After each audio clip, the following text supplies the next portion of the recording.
Mayor Karachi Murtaza Wahab आतिशदगी से मुतासरा गुल plaza पहुंचे। मीडिया से गुफ्तगू में उनका कहना था कि टारगेट यही है कि अगर प्लाजा के अंदर कोई मौजूद है तो उसे सही सलामत बाहर निकाला जा सके। जो लोग इस वक्त अगर अंदर हैं जो कि 65 का नंबर बताया जा रहा है, उनको लोकेट किया जा सके और जिनकी जान बचाई जा सकती है जान बचाई जाए। सारा फोकस इस वक्त रेस्क्यू पे। आपके सामने मैं फायर ब्रिगेड वालों को देख सकता हूँ कि अभी भी पिछले तकरीबन कुछ 24 घंटे हो गए वो लगे हुए माशाल्लाह काम कर रहे हैं। अल्लाह ताला इनको हिम्मत दे और जो लोग अंदर महसूर है अल्लाह ताला उनको भी हिम्मत दे कि हम बर वक्त तरीके से लोग इस वक्त अगर अंदर हैं जो कि 65 का नंबर बताया जा रहा है, उनको लोकेट किया जा सके और जिनकी जान बचाई जा सकती है जान बचाई जाए। सारा फोकस इस वक्त रेस्क्यू पे।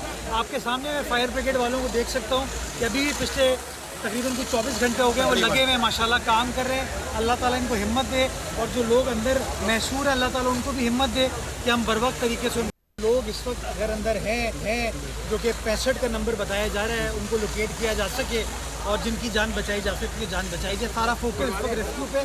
आपके सामने मैं फायर ब्रिगेड वालों को देख सकता हूँ कि अभी भी पिछले तकरीबन कुछ 24 घंटे हो गए वो लगे हुए माशाल्लाह काम कर रहे हैं। अल्लाह ताला इनको हिम्मत दे और जो लोग अंदर महसूर है अल्लाह ताला उनको भी हिम्मत दे कि हम बर वक्त तरीके से